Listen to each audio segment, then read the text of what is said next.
Youssef Carduner. Fiquem tranquilos que é música boa e letra boa, tudo bom. Aqui é só louvando a Hashem.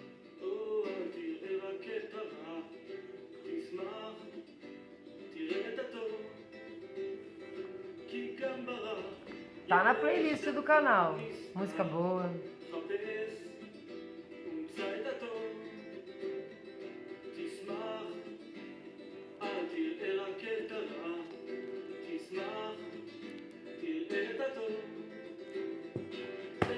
A ética do Sinai.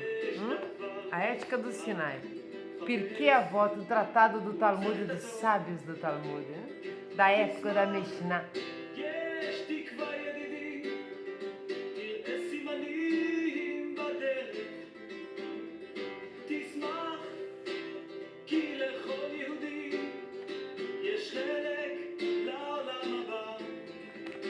Olam Abá.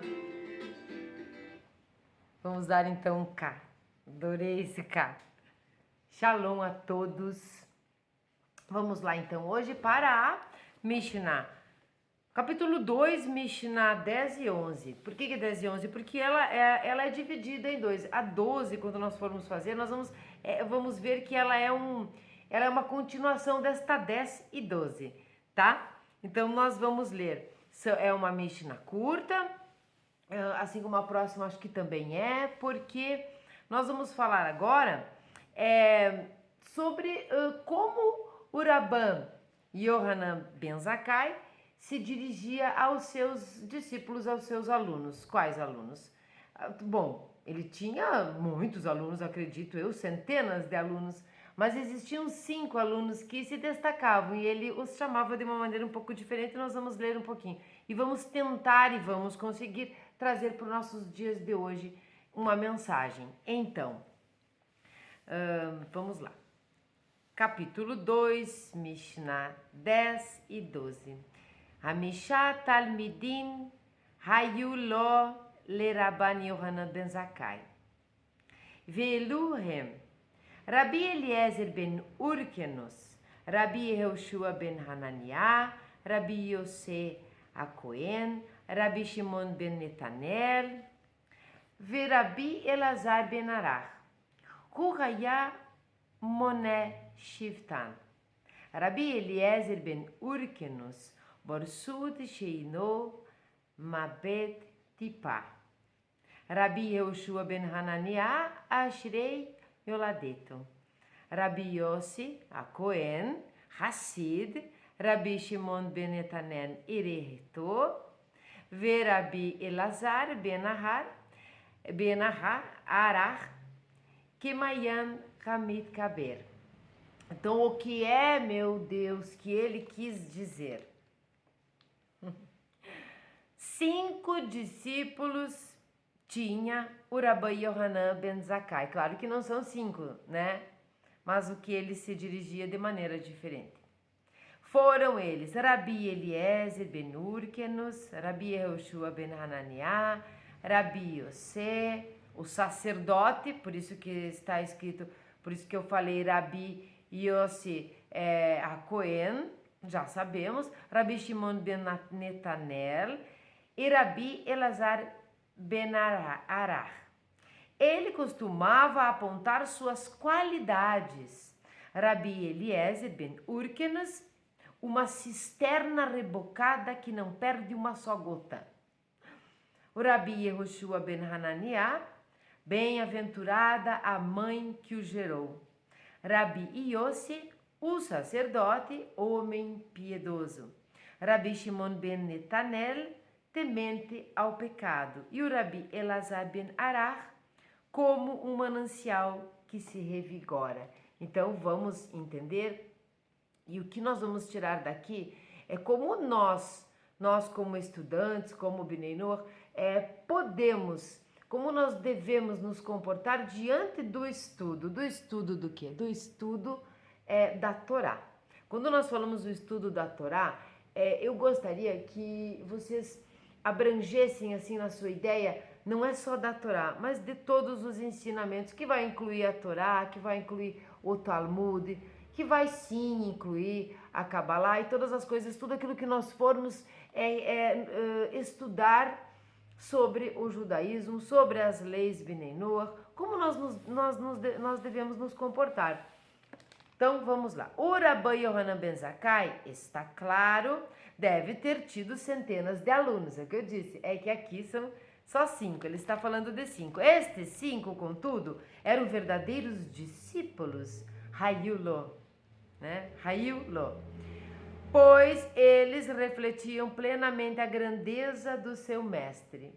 Eles absorveram seus ensinamentos e no processo enriqueceram e ampliaram o próprio entendimento do sábio. Como diz o Talmud, aprendi muito dos meus mestres e mais dos meus colegas, mas mais do que tudo dos meus alunos. Quem aí já deu aula, quem aí já ensinou alguma coisa para alguém? A pessoa te responde algo que te deixa novo, te ensina mais do que você a ele. Isso é muito importante, é uma troca, né? Uns sabem mais uma coisa, outros sabem mais outras coisas. Como ele os conhecia como alunos e era assim que falava a respeito deles, o Rabbi Yohanan não os designa por seus respectivos títulos rabínicos, e sim por essas características, qualidades, preferências, me parece que ele tinha por cada um deles, né? Um mestre que conhecia os seus alunos. Então vamos lá. Rabi Eliezer ben Urkenus, nós vamos falar dos 5. Uma cisterna rebocada que não perde uma só gota. Você sabe o que é uma cisterna? Ela pode ser comparada com um poço, tá? Então, este sábio tinha uma memória fascinante, uma tremenda capacidade de reter tudo que aprendia. Nada em sua mente caía no esquecimento, por isso ele chamava de cisterna, não perdia nada. Tudo que ele estudava, ele segurava, ele retia como um poço, né? Então ele aprendia muito bem. Sabem que a memória é muito importante.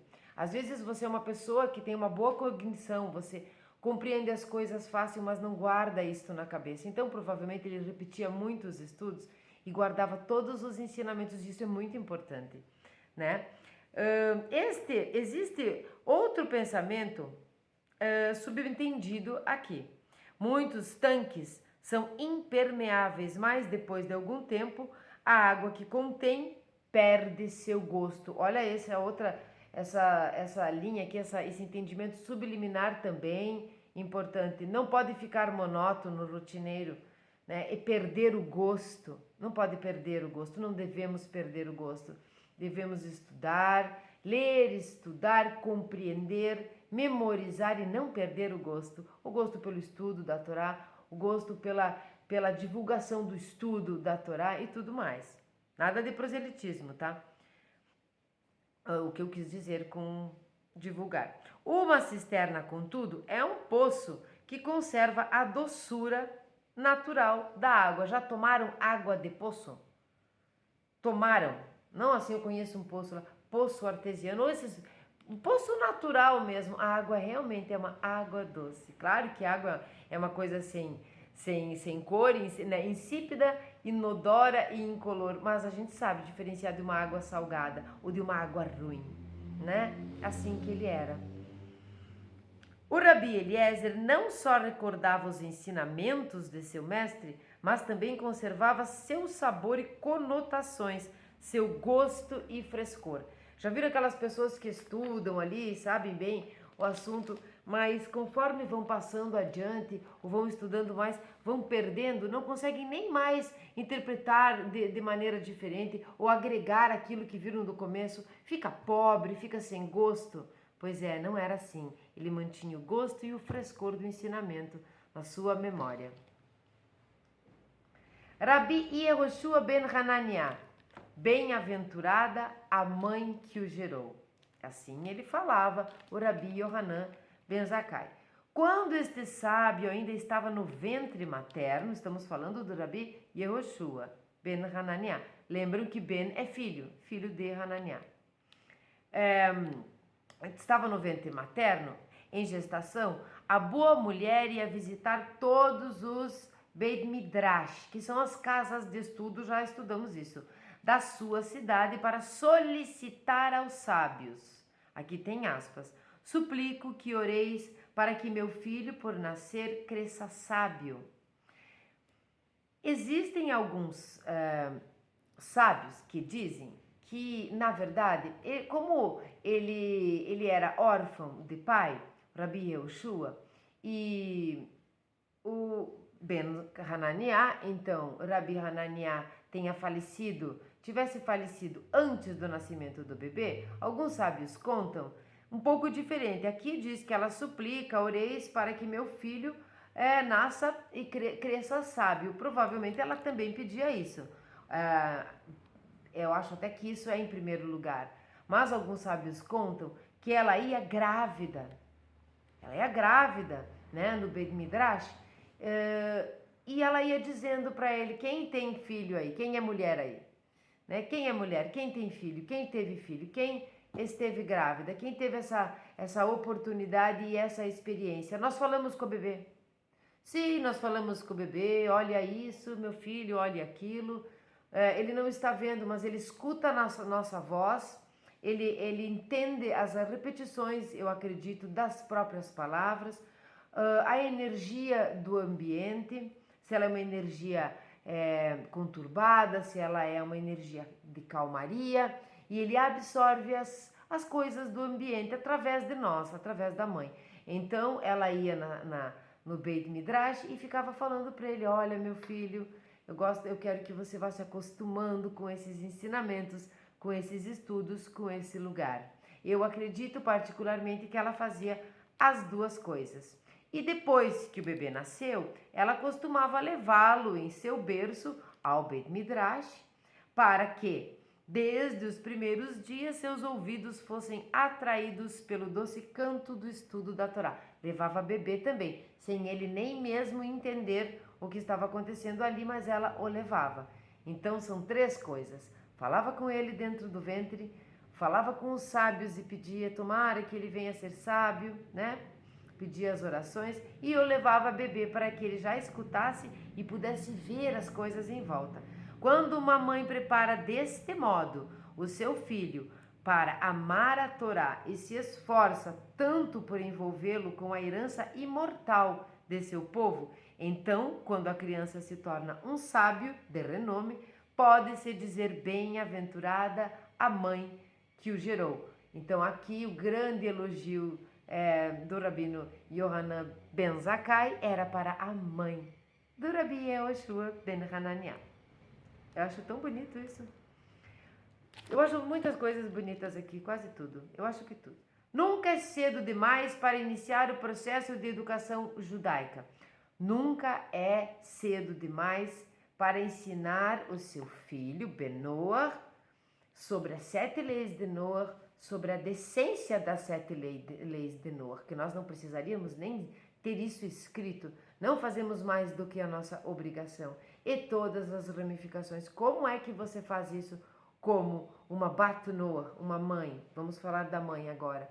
Sendo o exemplo, estudando, mostrando a Torá, até onde nós, Bnei Noach, podemos chegar, contando as histórias judaicas, contando a história de Avraham Avinu, contando a entrega da Torá no Monte Sinai para Moshe Rabbeinu, contando as coisas. E sim, falando das festas também, porque tem uma coisa que eu percebi desde cedo, logo que comecei a estudar o judaísmo, que as crianças judias, elas amam muito também, porque tudo é muito, não há monotonia, tudo é muito enérgico, tudo é muito vivo ali. Então tem uma festa, conta sobre a festa, conta sobre a história.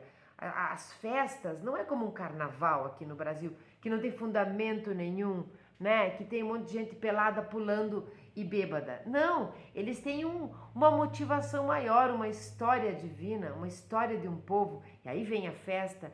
Então, como é que uma criança não vai crescer gostando daquilo, vendo quanto isso é rico e gostoso de fazer?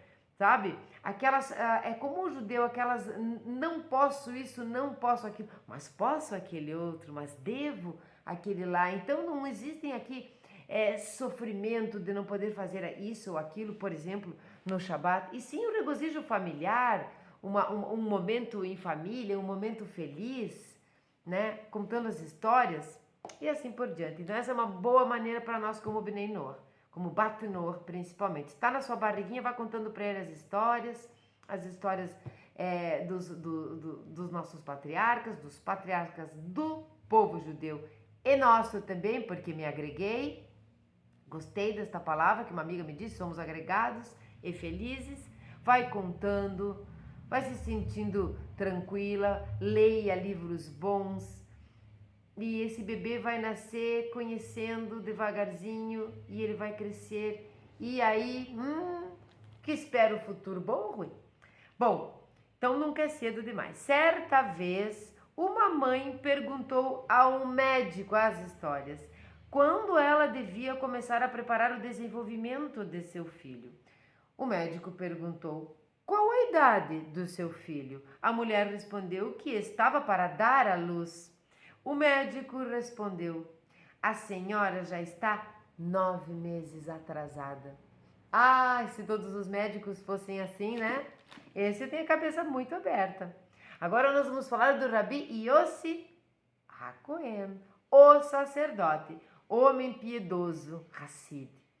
Aqui nós vamos entender esse Hassid, quando eu li ali a parte em hebraico, vamos voltar lá, onde está aqui, onde eu coloquei, onde fala ali a Cohen, Rabi Yossi HaKohen Hassid, não diz respeito à palavra do Hassidismo, tá? O movimento, aquela linha ortodoxa do judaísmo, que é o Hassidismo. Não, nós estamos falando de Hassid no termo piedoso, não confundam, tá? É difícil determinar o que exatamente quer dizer Hassid, neste caso. Depende do tipo de pessoas que o Rabban Yohanan e os sábios de seu tempo eram. Então você imagine, uma época de pessoas iluminadas como estas deveria ser, sem dúvida uma época de devoção. Se o Rabban Yohanan ben Zakkai o designava como piedoso numa época de devoção, isto só pode significar que o Rabi Yossi chegou aos mais altos níveis de religiosidade interior e benevolência para com o céu e o homem. Contam que ele fazia um preceito da melhor maneira possível. Ele não mexia na Torá, ele não modificava a Torá. Mas se ele tivesse que colocar quando ele ia colocar o tefilim, ele colocava muito bem colocado. Quando ele tinha que, entende, fazer o preceito, eu posso fazer assim, mais tranquilamente, fazer o preceito um pouco a mais, no sentido de qualidade. Ele fazia o melhor que ele podia. E também se conta que ele, numa discussão, em alguma coisa que estava, mesmo não uma discussão de briga, em qualquer momento ele preferia não ter razão e ficar em paz. Então ele Shmirat Lashon, né? O Rabi Yossi fazia Shmirat Lashon. Ele não aderia àquela discussão para ter razão, né? Ele escutava, ele preferia, né? Ele preferia abrir mão da razão por Shalom, pela paz.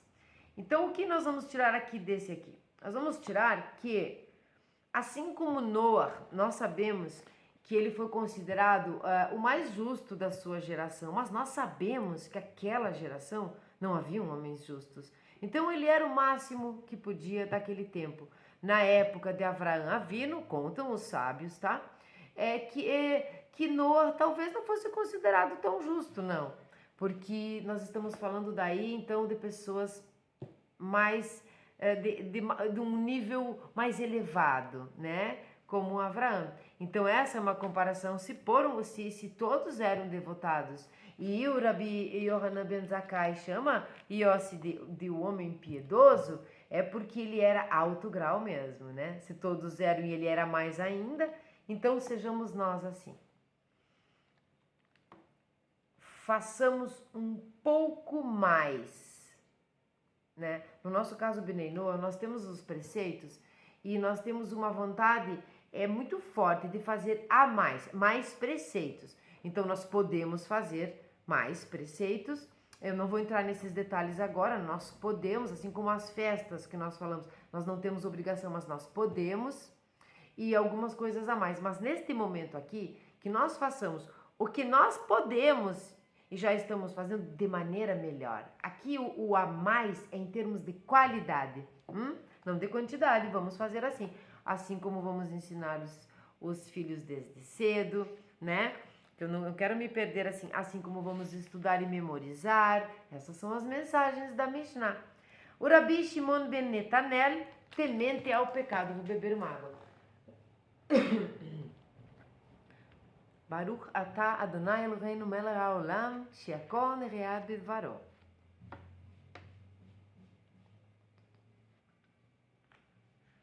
Vocês olham a garrafinha aqui d'água? As garrafinhas de água às vezes é azul, às vezes é vermelha. Então, assim, estou sempre tendo água e fico comprando água. Vou dar aqui um spoiler do que eu faço. Eu tenho várias garrafinhas. Eu fervo várias vezes por dia, eu fervo uma grande quantidade de água naquelas jarras elétricas. Eu deixo ferver completamente fervida, tá? E aí, quando ela esfria, eu coloco nas garrafinhas, coloco na geladeira, eu sempre tenho água fervida. Por quê? Porque, infelizmente, ficar comprando água é caro e a gente sabe que a água tem muito cloro. E quando eu fervo a água, sai este gosto de cloro. E nós temos muitos ensinamentos medicinais e até esotéricos com relação a nós bebermos uma água o mais pura possível. Como eu não posso tirar diretamente, né? Aquela água, não tenho. Também não tenho aqueles negócios de cristalizar lá não é cristalizar. Vou dar um pause aqui. Eu dei um pause e confesso que é para lembrar o que eu ia dizer. É alcalina. Eu não tenho aqueles negócios para deixar a água alcalina, então eu fervo a água e eu coloco nas garrafinhas. Então eu tenho várias garrafinhas, não é sempre a mesma, mas são sempre as mesmas. Né? Bom, Rabi Shimon ben Netanel, temente ao pecado. Olha que importante isso aqui. Isto sugere uma grande aversão ao pecado, ao ponto de o Rabi Shimon evitar todo tipo de pensamentos e feitos que poderiam conduzir a isso. O Rabi Shimon se mantinha afastado do pecado, observando o princípio de construir uma cerca protegendo a Torá. Lembram? Esta é uma Mishnah, né? Nós temos várias coisas que nós devemos fazer. Uma delas é construir uma cerca, né, ao redor da Torá. Nós estudamos aqui, volta no canal, assiste, porque é tudo muito importante. E revise e reveja os vídeos assim que puder, porque é importante para nós memorizarmos, né, compreendermos, memorizarmos e aprendermos o que é construir uma cerca na Torá, né? Então, é uma proteção. Eu me lembro naquele vídeo, eu falei uma proteção da família, uma proteção do nosso estudo, uma proteção da Torá, uma proteção da tradição, uma proteção da lei divina. Então, aqui o que ele fazia? Ele já começava a temer este pecado aqui, no pensamento. Então, o Shimirat HaLashon era bem mais fácil. Ele não queria pecar sequer no pensamento, onde tudo começa. E ele fazia isso, tá? Rabi Shimon ben Netanel. Agora nós vamos ver o Rabi. E para nós é bem importante, porque nós estamos fazendo lá o estudo, o treinamento de Shimirat HaLashon, né? Para não fazermos Lashon Hara. Olha que coisa boa. Então, esse temor é necessário. Esse temor ao pecado, né? Então, nós não vamos pecar nem no pensamento. Quem não peca no pensamento não faz coisa errada. Não vai para a ação.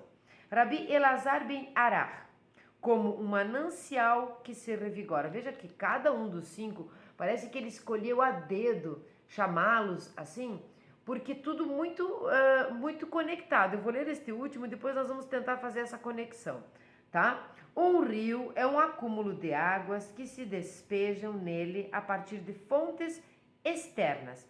Um manancial, por outro lado, parece fluir a partir de sua própria fonte secreta. Entendem, né? O manancial. É diferente quando um rio vem e joga, né?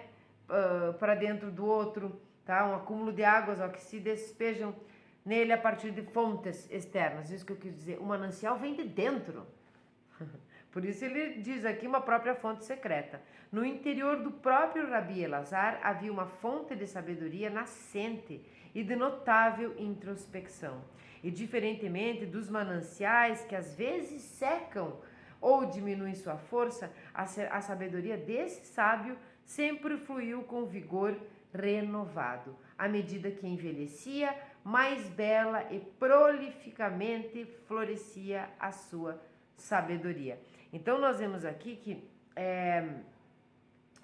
é sabido que além de memorizar, também era intelectualmente diferenciado, compreendendo a lógica dos ensinamentos. Veja que o Talmud, por exemplo, o Talmud é um lugar onde nós vamos interpretar a lei escrita, né? Vamos interpretar a lei escrita e por que é que eles precisavam ter essa interpretação muito bem feita? Porque elas iam ser executadas, era na prática, era a Alahá, era a lei, eram as propriedades, era a lei monetária, eram os rituais, eram os alimentos, tudo, era o Shabat, eram as festas, tudo que englobava isso. Este rabino em particular, e com certeza muitos outros, mas esse aqui, o Rabi Elazar bin Arach, ele tinha lógica para interpretação, sabe? Quando no nosso estudo do Talmud nós vimos várias maneiras de exegese, lembram? Várias maneiras, comparando com alguma coisa que já aconteceu, uma premissa maior com uma menor, um caso já ocorrido concreto, como aqui nós temos, né? As coisas que passaram, transitado em julgado, né? As jurisprudências, nós falamos lá no Talmud muitas maneiras de exegese, né? Não somente da parte ortográfica, gramatical, dentro do período da oração, dentro do contexto histórico, mas a lógica daquilo.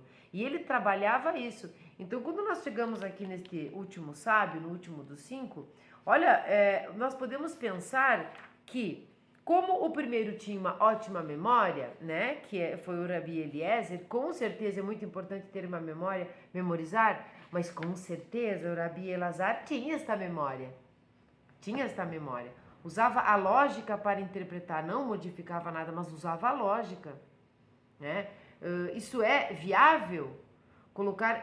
Lembram que nós vimos no Talmud, nós vimos, acho que no último estudo, nós vimos aquele caso assim de uma conversão. Bom, como é que vai haver uma conversão? A masculina precisa, né, do Brit Milá, do pacto da palavra, da língua. E como fazer a circuncisão? Faz a circuncisão, mas e a mulher? Então ela está isenta disso? Como fazer isso? Como algo impossível pode se tornar possível e ela ser convertida? Então essas coisas precisam de uma lógica aqui na interpretação. Era isso, ele sabia fazer muito bem. Então eu vejo que, além de nós termos memória muito boa, estudarmos e nós continuarmos tendo o gosto e o frescor daquilo que nós estamos aprendendo, sempre mais, sempre agregando. Quem faz o estudo da Torá, como é feito mesmo, como nós fazemos todo ano, com todas as parashiot, até chegar novamente em Tishrei, começar novamente, anualmente o estudo da Torá, sem cessar, vai compreender ou já compreende que a cada parashá, que a cada ano que recomeça, nós agregamos mais, nós aprendemos mais e às vezes nós até mudamos de ideia daquela interpretação que fizemos, porque o mundo é dinâmico, nós somos dinâmicos, a lei é que não, então dela nós podemos tirar muitos frutos o tempo todo, muitos frutos o tempo todo. Isso é manter o frescor, é manter o gosto. Indo adiante, nós vamos ver ali então o Rabi Yehoshua teve essa mãezona, teve essa oportunidade de ter uma mãe que, mesmo não tendo o seu pai, que era importante, ele era filho do Rabino Hananiah, mesmo assim ele teve a sua mãe que ensinou, que mostrou, né, desde pequeno. Quão mais fácil, nossa, meu Deus, é muito mais fácil desde de pequenininho você aprendendo as coisas, isso aí, assimilando e entendendo, compreendendo com discernimento quando você vai crescendo. Tradições, ensinamentos, até língua. Imagina você ter o seu filho brasileiro, você é uma Batunor e fala o hebraico, por exemplo, e pode, assim que a criança nascer, e for ensinando ela as duas línguas, ou 3 ou 4, quantas você souber. A gente viemos nesse mundo com um chip vazio, é um chip sem nada, é um chip virgem, ao qual nós vamos gravar as coisas. Então ele pode aprender o hebraico desde cedo, estudar na fonte original, né? Então é muito bom. Aí nós vamos ver o Rabi Yossi, né, piedoso. Olha, pense bem, você pegar ali, como às vezes eu pego aqui, eu pego a minha Bíblia aqui, o Taná, e eu penso, eu vou ler os Salmos, eu já tenho um vídeo longo, faça rapidamente para que as pessoas não se cansem e continuem assistindo os vídeos, porque é importante que nós estudemos. E aí eu penso, mas eu vou abreviar. E eu penso, eu não vou abreviar, eu vou fazer bem feito. Eu vou fazer bem feito, e eu tenho tentado fazer bem feito, dentro do meu singelo tamanho, é claro, mas tentando fazer bem feito, um preceito bem feito. Eu preciso ler os salmos agora, os salmos do dia, que nós temos a playlist aqui no canal. Preciso ler os salmos, mas estou com pressa, quero não sei onde. Aí você pega os salmos e ou no pensamento. Não é no pensamento, é vocalizado, assim como Hashem criou o mundo com 10 dizeres, assim nós vamos falar, proferir as palavras, mesmo que seja em português. Se um dia nós pudermos, vamos fazer em hebraico, mas mesmo que seja em português, vamos falar pausadamente. Você está entendendo o salmo que você está lendo, ou você nem sabe o que você está lendo? Então, entender, assimilar, compreender. Assimilar está sendo uma palavra muito ruim hoje aqui, não estou gostando, porque daí parece que confunde. Entender mesmo, internalizar aquilo que você leu. Está lendo, está entendendo, está estudando? Então, sim, tem que ter tempo. Tem que ter o tempo de sentar e estudar. Tem que ter o tempo, precisa encaixar a sua vida na Torá. Não é a Torá que se encaixa na nossa, é nós que nos encaixamos nela. Nós temos que pôr isso na nossa cabeça, se nós quisermos ser servidores de Hashem e da humanidade. E subirmos, né? Subirmos. Então, faça o preceito bem feito. E outra mensagem do Rabi Yossi: quando nós estudamos a Torá, periodicamente, já estamos assim com esses atributinhos aqui, já bem, nós percebemos a liberdade. Já falei 400 vezes, nós ficamos livres. Aquelas coisas que nós valorizávamos e deixava a gente nervosos, sabe, com o coração batendo, coisas assim, não acontecem mais. Nós ficamos realmente livres, entendedores, temerosos sobre o pecado, temerosos com temor a Hashem. Nós ficamos respeitosos, nós sabemos que um ser humano nada pode nos fazer de mal, porque a nossa vida é eterna. Nós somos nós somos o quê? Um corpo com uma alma, ou nós somos uma alma que veste um corpício, que põe uma vestimenta para poder viver as coisas físicas? Então nós nos tornamos livres. Nesse momento, aquela discussão, aquela coisa que ninguém tem razão, aquele desgaste que dá tanto na vida religiosa, tanto na nossa vida de Bnei Noach, explicando para as pessoas, para a família que não entende, ou seja lá o que for, ou por aqueles testes que começam a vir que não para mais. Nesse momento aqui, o Rabi Yossi era melhor paz do que razão. Então sim, é melhor muitas vezes. Claro que às vezes, para ter paz, nós precisamos fazer guerra. Precisamos também, porque Shalom não significa uma ausência de guerra. Mas se você puder sair, fazer o Shmirat Halashon, não ter razão o tempo todo pela paz, então faça isso. Então, se alguém está te incomodando, está insistindo, porque você não foi desde sempre, mas agora você quer estudar o judaísmo e ele é muito complicado, e por que você está querendo fazer isto agora? E veja só esta outra religião, e olha como é que era antes, sei lá. Então você vai aprender, porque você agora já é livre, já compreendeu muitas coisas aqui, já memorizou, já estudou. você vai compreender que dá para ficar mudo. Ai, difícil ficar calado, mas dá. Rabi Yossi fazia isso, por isso ele era considerado Hassid. Agora o Rabi Ben Natanel, que é temente ao pecado. Maravilhoso, então já aprendemos várias coisas aqui. Chegamos aqui, quando vier o pensamento do Lashon Hara, o pensamento pecaminoso, a maledicência, um exagero, alguma coisa muito mundana no seu pensamento, corta lá. Tema o pecado já implícito no pensamento. Essa é a mensagem. E a mensagem aqui do nosso querido Rabi Elazar, qual que é?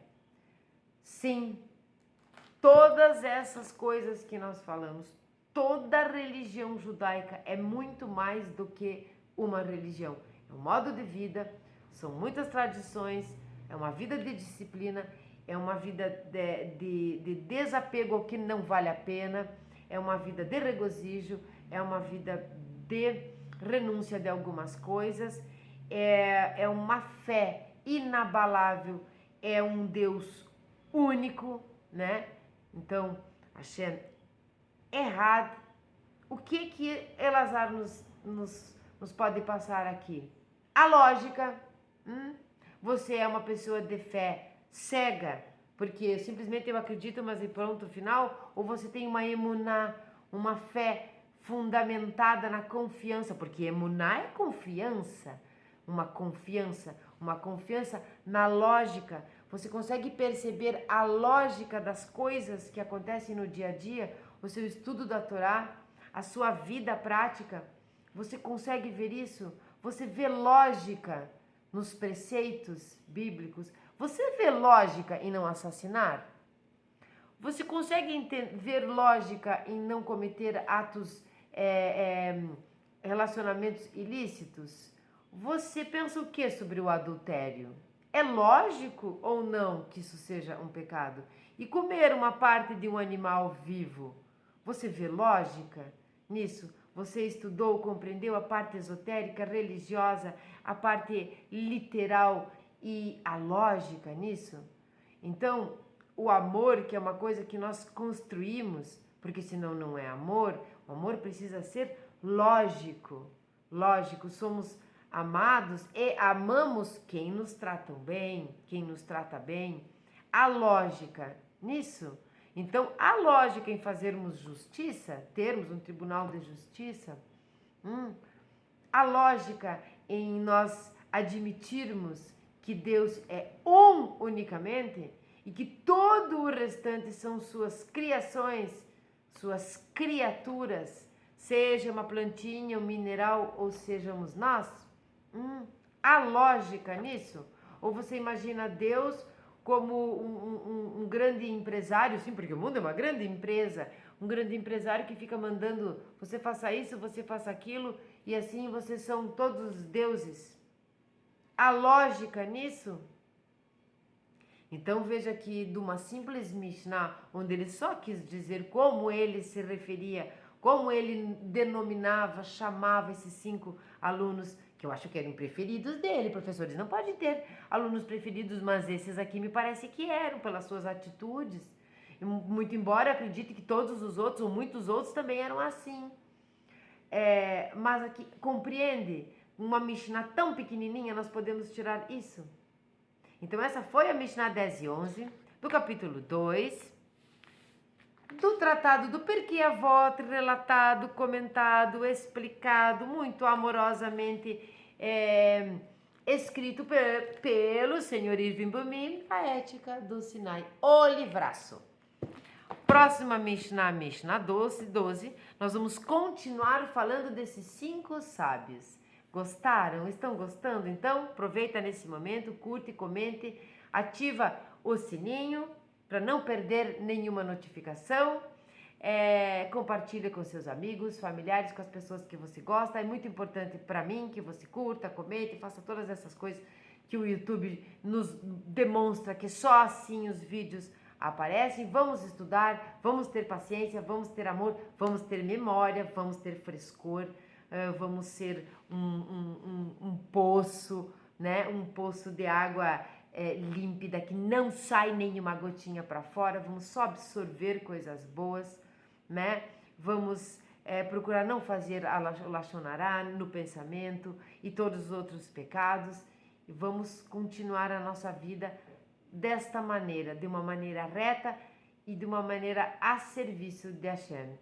Eu não sei vocês, mas desde que eu comecei a estudar o judaísmo, desde que eu comecei a me aprofundar, porque eu sempre fui muito estudiosa, mas esta vertente, objetivamente, me sinto um amor tão grande por Hashem. Sinto um amor tão grande que talvez há anos atrás eu dissesse, ai, credo, ai, nada a ver, não sei. Eu sinto um amor tão grande e eu me sinto tão amada, mas tão amada e tão protegida que é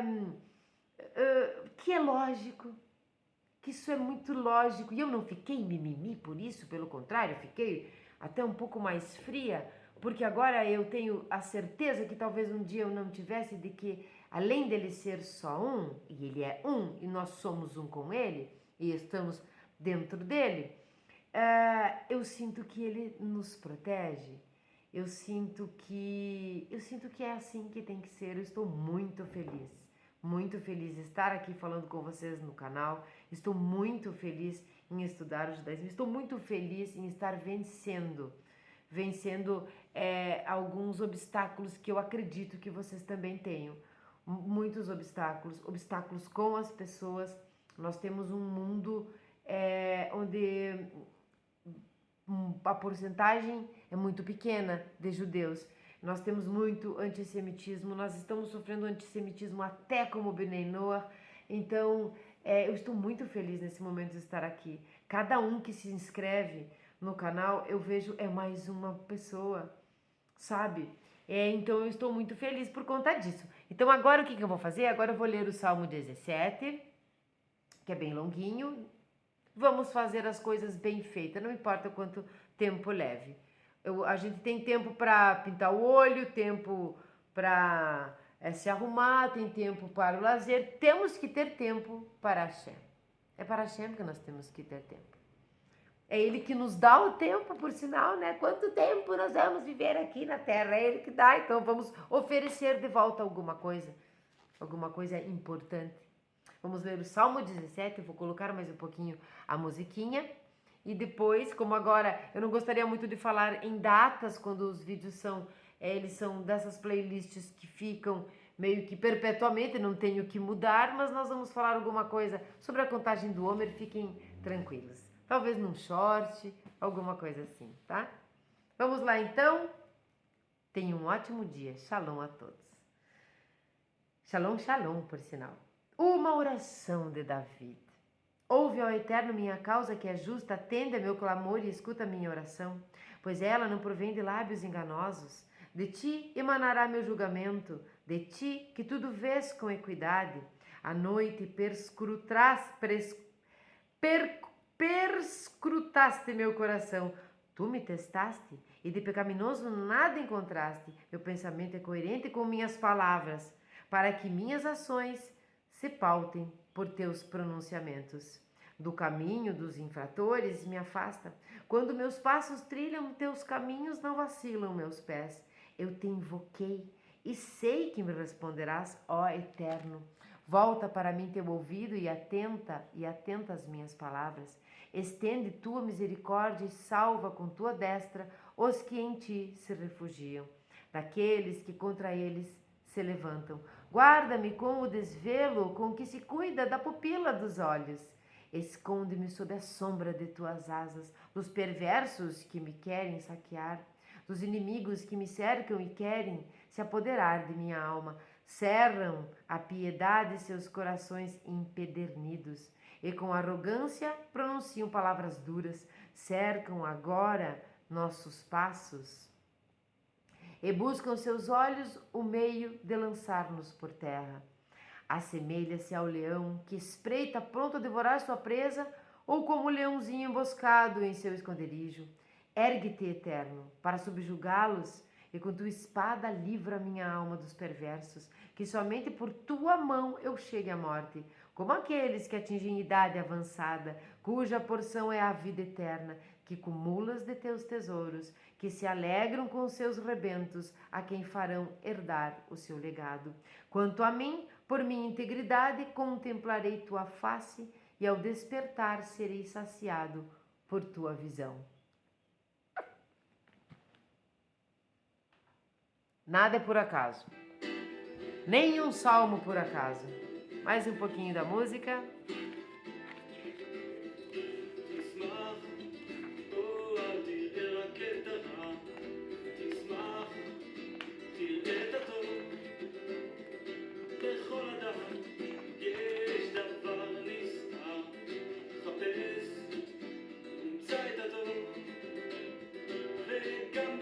Eu ainda gosto de rock, mas pra mim não faz mais nenhuma falta.